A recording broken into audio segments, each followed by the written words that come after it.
निश्चित दिसतंय तुम्हाला। आम्ही तुम्हाला आमची आक्रमकता कुठं कमी वाटते तुम्हाला?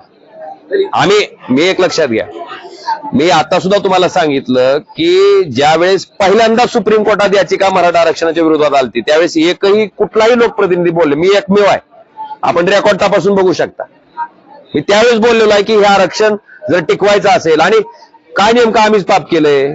तामिळनाडू बी भारतातलंच राज्य आहे, तिथं टिकतंय आणि महाराष्ट्रात टिकत नाही का? मग दादा तुम्ही म्हणता राजकारणाकडे विषय घेऊ नका, विषय राजकारणामुळे नाही आम्हाला राजकारणामुळे सत्ताधारी मंडळीने ज्यांच्याकडे सरकार चालवायचे अधिकार आहेत त्यांनी जे आश्वासन दिलंय त्या आश्वासनाची पूर्तता करणं ही त्यांची जबाबदारी आहे। मला वाटतं ते पूर्ण करावं आणि केलंच पाहिजे। विरोधकांनी प्रेशर बनवून निश्चित करणार, विरोधक कोण थांबलेला आहे?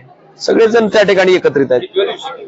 त्यांचं नेहमीच असं म्हणणं आहे की ज्यावेळेस ते 7व्या दिवशी 6व्या दिवशी त्यांना बोलणं, ज्यावेळेस सरकार येताना बोलणी करतं, जे त्यांच्या बोलण्याच्या अवस्थेत नसतात त्यावेळेस सरकार बोलायला त्यांना जागा करणार आहात सरकारला, एवढा साधा एक प्रश्न आहे। कसा म्हणता ते पाटील असं म्हणताय की ज्यावेळेस माझी तब्येत खालावत चालली, प्रकृती खालावत चालली की मग ते चर्चेला येतात।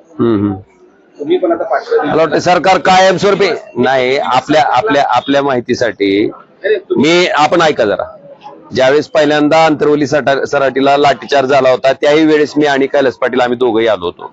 आपण ऐका ना, माझा मला माहित आहे पाटील, प्रश्न साधा आहे की हे किती 5 दिवस 6वा दिवस